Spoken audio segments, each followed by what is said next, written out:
Guys অনুমষ্টি YouTube channel আপোনালোক সকলোকে পুনৰবাৰ স্বাগতম জনাইছোঁ। মই গৈ আছোঁ আজি টিলিঙা মন্দিৰ। আৰু বন্ধুসকল আপোনালোকে ভিডিঅ'টো শেষলৈকে চাব আৰু লগতে লাইক কমেণ্ট এণ্ড ছাবস্ক্ৰাইব কৰি দিব। ব'লক মোৰ লগতে ভিডিঅ'টো চাই গৈ থাকোঁ। জানো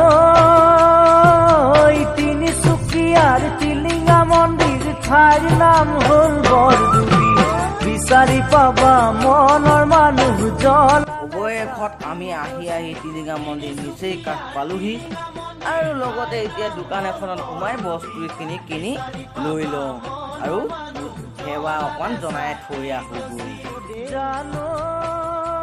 ধূপ চাকি লৈ বৰ্তমান পূজা কৰিবলৈ যাওঁ। তেনে চাই থাকক ভিডিঅ'। বন্ধুসকল তোমালোকে দেখিবলৈ পাইছা যে এই টিলিঙা মন্দিৰত এনেকুৱা মানুহৰ ভিৰ হৈছে আজিৰ দিনটোত, বছৰৰ প্ৰথম দিনটোত হৈছে। কিয়নো এইকাৰণেই হৈছে 2020 চনটো কাহ আৰু কৰোণা লকডাউন আৰু ইত্যাদি বহুতো কিবাকিবি গ'ল। এতিয়া বৰ্তমান 2021 চনত সেইবোৰ অপায় অমংগল নহয় যাতে তাকে কামনা কৰি মানুহৰ ভিৰ হৈছে। আৰু লগতে এই মন্দিৰত প্ৰথমবাৰ বাবে মই মানুহ ইমান ভিৰ দেখিছোঁ।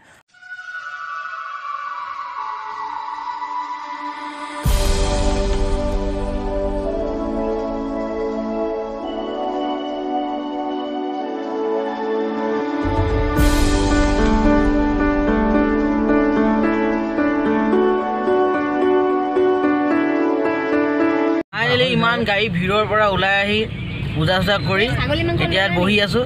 এইটো বগৰী খাইছোঁ, বগৰী এইটো বিলাতী বগৰী খাই আছোঁ।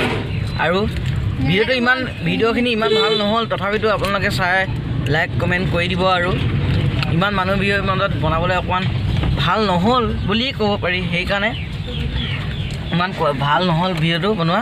আপোনালোকে তথাপিতো চাব। আৰু যিহেতু নতুন বছৰ আজি সকলোকে শুভেচ্ছা থাকিল আৰু যিবোৰ অপায় অমংগল আছিল সেইবোৰ যাতে নাশ হওক তাকে কামনা কৰিলোঁ। ধন্যবাদ। জয় আসন।